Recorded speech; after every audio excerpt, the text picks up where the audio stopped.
سلطان اچھی طرح جان گیا تھا کہ ان کا پیچھا کوئی تو کر رہا ہے، مگر اس نے بات ٹالنی چاہی۔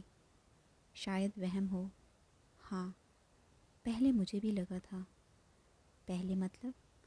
سلطان نے سوال کیا کہ ایسا پہلے کافی دفعہ ہوا ہے میرے ساتھ۔ پہلے مطلب کہ جب میں یہاں قریب مال میں تھی تو جب میں شام کو گھر آتی تھی تو کبھی کبھی ایسے لگتا تھا کہ کوئی میرا پیچھا کر رہا ہے، مگر جب مڑ کے دیکھتی تو کوئی نہیں۔ مجھے لگا میرا وہم ہے، مگر آج تمہیں بھی لگا نا؟ عشاء اسے تفصیل سے بتا رہی تھی، مگر اس وقت سلطان نے بات گھمائی۔ تم گھر جاؤ اور پریشان مت ہو، کہتا ہوا وہ تیز تیز قدم چلتا فلیٹ کے باہر آ رکا۔ عشاء بھی اس کے پیچھے چلتی قریب آ رکی۔ مسٹر عبدر، آپ کا بہت شکریہ۔ اٹس اوکے، اب جاؤ۔ سلطان وہیں کھڑا اسے اندر جانے کا اشارہ کر رہا تھا۔ دھیان سے جانا۔ And sorry. وہ کس لیے؟ میں نے شاید تمہیں تھکا دیا۔ سلطان کے چہرے پر ہلکی سی مسکراہٹ نمایاں ہوئی۔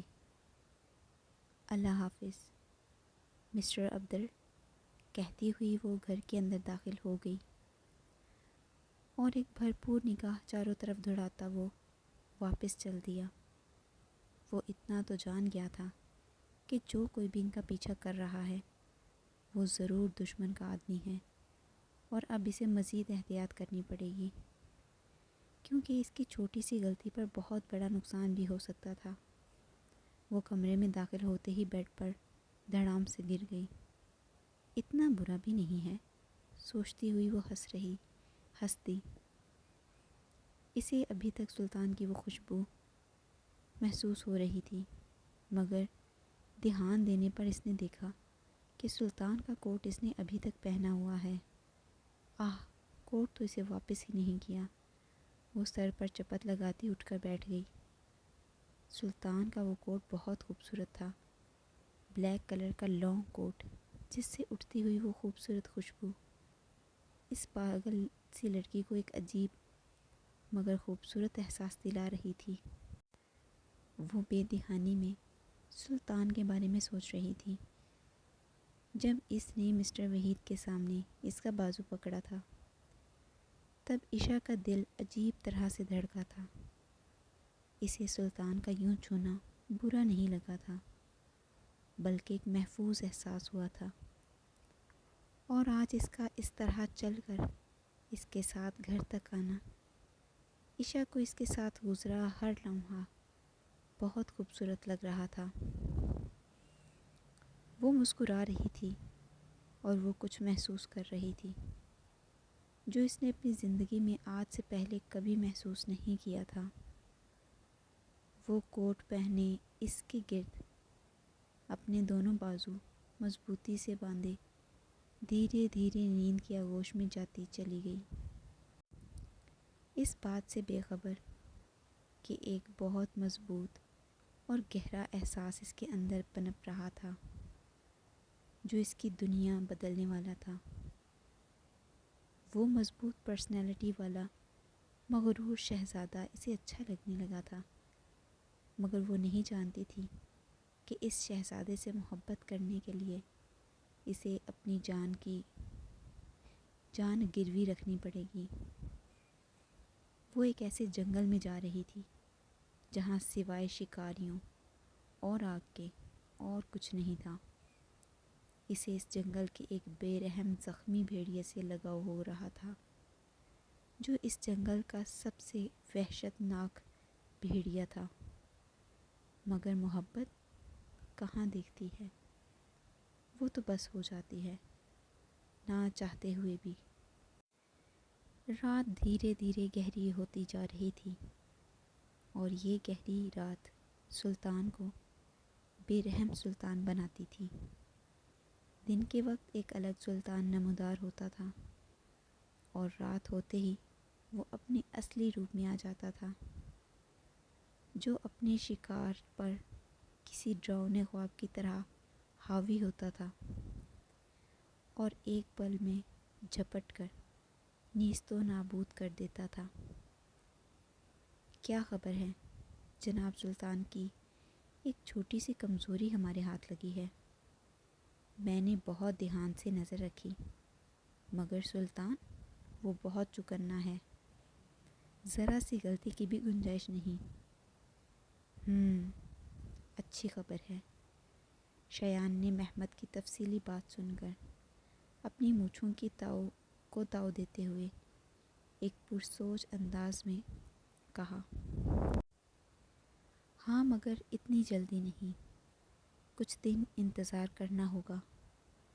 میں چاہتا ہوں کہ جب تک سلطان پوری طرح اس نازک وجود میں کھو نہیں جاتا، ہم کوئی قدم نہ اٹھائیں۔ موقع کا انتظار کرنا ہوگا، اور موقع ملتے ہی میں ایسا وار کروں گا کہ سلطان کے وہم و گمان میں بھی نہیں ہوگا۔ شایان ایک طنزیہ مسکراہٹ لیے مہمت سے مخاطب تھا۔ مہمت، اس بات کا دھیان رکھنا کہ یہ بات احمد لالہ تک ہرگز نہیں پہنچنی چاہیے۔ جو حکم جناب۔ سلطان، بہت برا پھنسنے والے ہو تم۔ شایان صوفے کی پشت سے سر ٹکائے سلطان پر افسوس کر رہا تھا، مگر وہ یہ نہیں جانتا تھا کہ سلطان جیسا آدمی اگر اتنے سال پہلے والا بدلہ لینے کے لیے اس حد تک جا سکتا ہے کہ ایک عام انسان سوچ بھی نہیں سکتا، تو وہ اگر کسی سے محبت کر بیٹھا تو اس کے لیے کس حد تک جا پہنچے گا۔ وہ اس کی محبت کو نقصان پہنچانے والے ہر انسان کو نیست و نابود کر دے گا، اور وہ ہر اس حد سے گزر جائے گا جس کا ایک عام انسان تصور بھی نہیں کر سکتا۔ مروہ، ذرا یہاں آنا، جلدی چلو، مجھے تمہیں کچھ دکھانا ہے۔ عشا مروہ کا ہاتھ تھامے مسٹر وحید کے آفس کے سامنے بنے ایک چھوٹے سے گودام کی طرف جا رہی تھی۔ کیا ہوا؟ بتاؤ تو۔ بتاتی ہوں، پہلے چلو۔ وہ دونوں چلتی ہوئی گودام کے باہر آ رکیں۔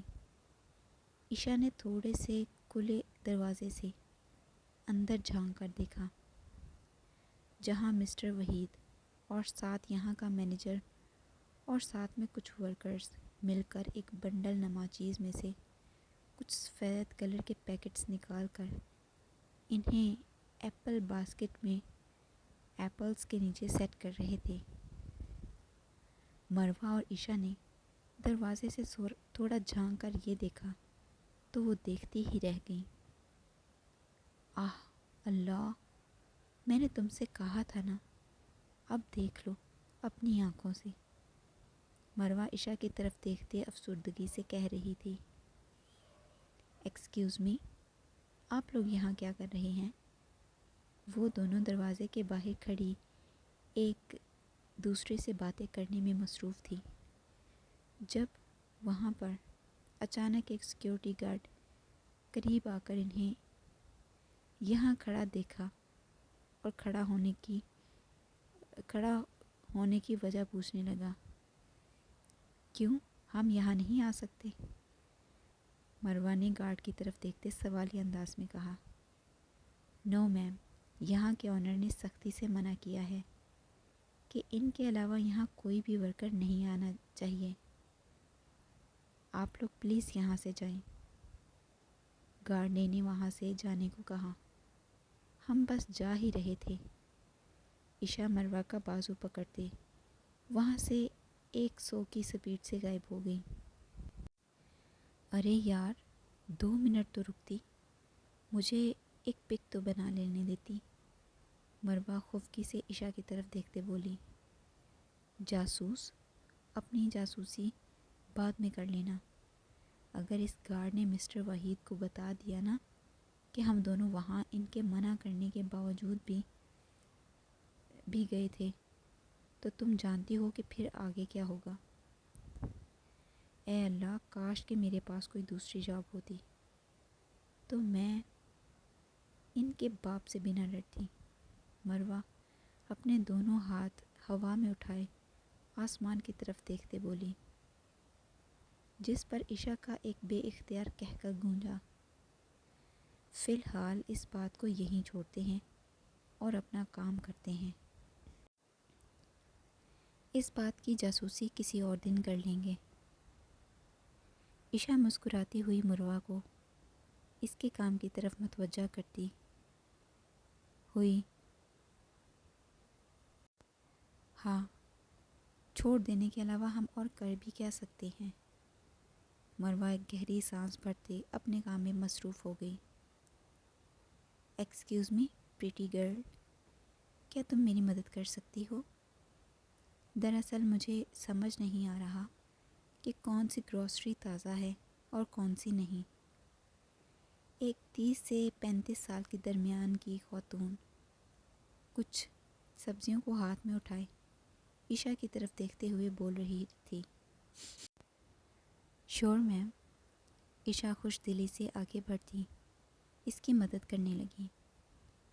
وہ فریش سبزیاں ایک باسکٹ میں ڈال رہی تھی اور وہ خاتون عشا کی طرف شکرانہ انداز میں دیکھ رہی تھی۔ وہ دونوں ڈنر سے فارغ ہو کر معمول کے مطابق پورے مال کا راؤنڈ لے رہی تھی۔ چلتے چلتے وہ بہت سی سوچوں میں الجھ رہی تھی۔ کیا مجھے اس بات کا ذکر اس سے کرنا چاہیے؟ پر وہ کیا کر سکتا ہے؟ مگر وہ ایک مرد ہے، اسے ان سب کو ہینڈل کرنا تو آتا ہی ہوگا۔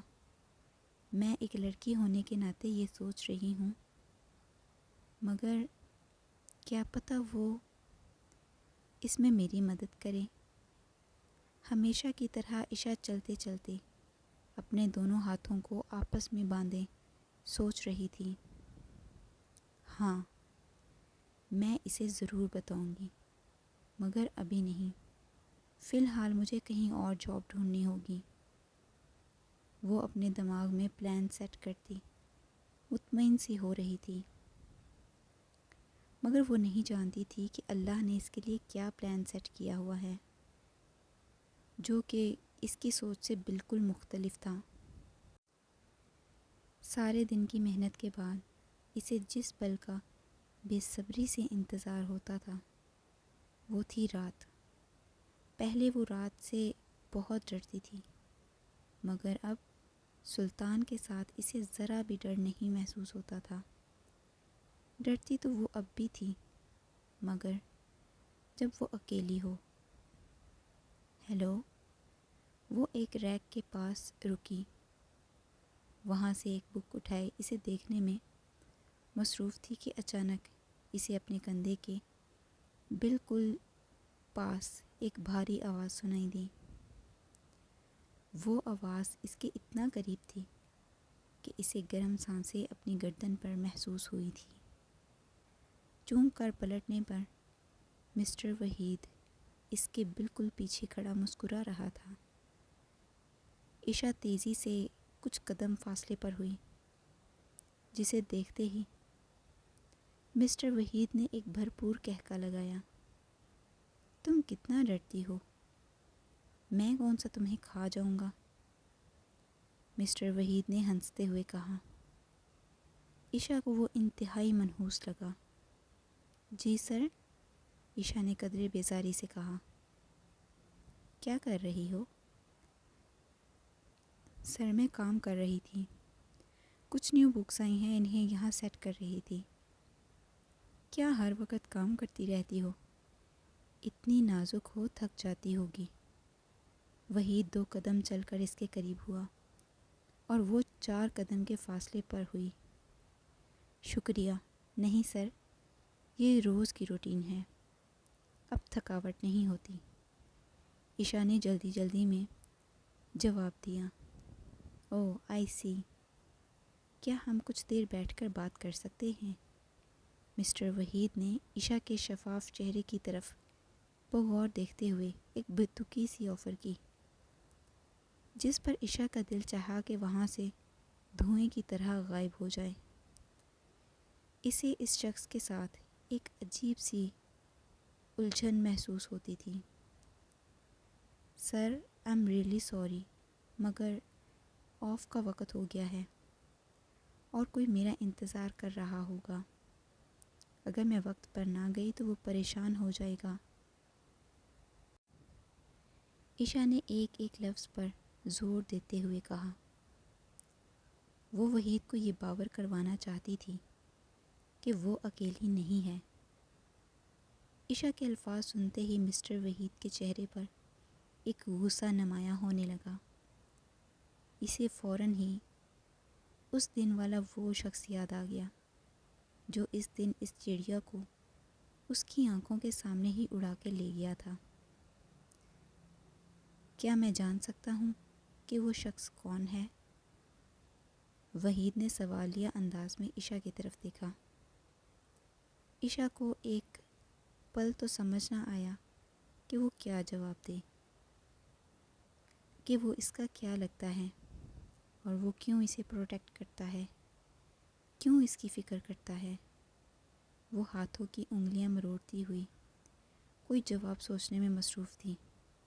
سر، وہ میرا فیانسی ہے، عشا نے گڑبڑاتے ہوئے جواب دیا۔ آئی سی۔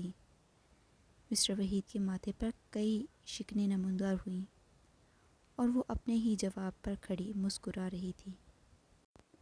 اس نے بے شک مسٹر وحید سے جان چھڑانے کے لیے اس خڑوس شخص کو اپنا فیانسی کہا تھا، مگر اسے اپنا فیانسی کہتے ہی اس کی ایک ہارٹ بیٹ مس ہوئی تھی اور وہ مسکرا رہی تھی۔ Sir, can I leave? Yes you can, mister Waheed نے بیزاری سے کہا، اور وہ وہاں سے یہ جا وہ جا۔ وہ بھاگتے ہوئے مال سے باہر آئی اور سیڑھیاں چڑھتے ہوئے سڑک پر کھڑی ہو کر زور زور سے ہنسنے لگی۔ فیانسی! وہ اپنے کہے گئے جواب پر دل کھول کے مسکرا رہی تھی اور چلتے ہوئے وہ معمول کے مطابق کونے میں کھڑی بلیک کلر کی گاڑی کی طرف بڑھ گئی۔ قریب آتے ہی وہ دروازے سے تھوڑا جھک کر اندر دیکھنے لگی، جہاں وہ مغرور شہزادہ ہمیشہ کی طرح بلیک کلر کی ڈریسنگ میں ملبوس، آنکھیں موندے کرسی کی پشت پر ٹیک لگائے ہوئے بیٹھا تھا۔ کچھ پل وہ ایسے ہی جھک کر اسے دیکھتی رہی اور مسکراتی ہوئی دروازہ کھول کر اندر داخل ہوئی۔ مائی کامریڈ، مرحبا! اس کے بیٹھتے ہی سلطان نے بند آنکھوں سے ہی ایک گہری سانس بھری اور دھیرے سے آنکھیں کھول کر اس کی جانب دیکھا، جو سلطان کی طرف دیکھ رہی تھی، دیکھ کر مسکرا رہی تھی۔ عشا کے الفاظ سن کر سلطان نے بغور اس کی طرف دیکھا۔ مرحبا! ہلکا سا مسکراتے ہوئے بھاری آواز میں جواب دیا۔ کیسے ہو؟ تم کیسی ہو؟ میں بالکل ٹھیک، کہتے ہوئے وہ شریر سا مسکرا رہی تھی۔ لگ بھی رہا ہے، سلطان نے اسے مسکراتے ہوئے دیکھ کر کہا۔ عشا نے ایک بھرپور نظر سلطان پر ڈالی۔ بلیک کلر کے سوٹ میں ملبوس، بے ترتیبی سے پیشانی پر بکھرے بال، باز جیسی تیکھی آنکھیں جن میں آج ایک سرخ لالی نمایاں ہو رہی تھی، ایک بھرپور کثرتی جسم۔ بلیک کلر کی اس شرٹ میں اس کے مسلز صاف نمایاں ہو رہے تھے۔ وہ اس رف سے حلیے میں بھی بلا کا وجیح لگ رہا تھا، مگر آج وہ ایک چیز اور نوٹ کر رہی تھی۔ اس کے دائیں ہاتھ کی انگلی میں ایک خاص قسم کی انگوٹھی۔ عشا پہلے بھی سلطان کو غور سے دیکھتی تھی، مگر کبھی اس کے ہاتھ کی طرف غور سے نہیں دیکھا۔ آج دیکھنے پر اسے پتہ چلا کہ وہ ایک خاص قسم کی انگوٹھی پہنتا ہے۔ عشا نے تھوڑا سا غور سے دیکھا تو اس انگوٹھی پر ایک چھوٹا سا تاج بنا ہوا تھا، جس کے بالکل درمیان میں ایک بلیک کلر کا چمکدار پرل اس انگوٹھی کی خوبصورتی میں 4 چاند لگا رہا تھا۔ وہ مسکراتے ہوئے سلطان کو دیکھ رہی تھی اور گاڑی میں ہمیشہ کی طرح پھیلی وہ اس کی خاص خوبصورت خوشبو اسے بہت سکون دے رہی تھی۔ سلطان کی طرف بغور دیکھتے اسے اپنی بھی بات یاد آ رہی تھی۔ سر، وہ میرا فیانسی ہے۔ سوچتے ہی وہ مسکرانے لگی اور اپنی مسکراہٹ چھپانے کے لیے اس نے رخ ونڈو کی جانب کر لیا، مگر جس سے چھپانے کی کوشش کر رہی تھی وہ بغور نوٹ کر رہا تھا کہ آج وہ بہت خوش ہے۔ کافی خوش لگ رہی ہو، آخر سلطان نے پوچھ ہی لیا۔ ہاں وہ تو ہوں، وجہ جان سکتا ہوں؟ جان تو سکتے ہو مگر میں بتاؤں گی نہیں۔ سلطان کی بات سنتے ہی عشا کا ایک بے اختیار قہقہ گونجا۔ وہ شریر سی شکل بنائے اسے تنگ کر رہی تھی۔ وہ نہ میں گردن ہلاتا ڈرائیو کرنے میں مصروف تھا۔ پاگل لڑکی، اور دل ہی دل میں سوچ رہا تھا، ہمیشہ کی طرح اس کی ڈھیر ساری باتیں سن کر اسے گھر ڈراپ کر کے سلطان کو ایک پرسکون سا احساس ہو رہا تھا۔ وہ نہ چاہتے ہوئے بھی سارا دن انتظار کرتا تھا کہ کب وہ باتوں کی پوٹلی اپنی چھوٹی چھوٹی معصوم سی باتیں اس سے کریں اور وہ سنے اور ریلیکس کرے۔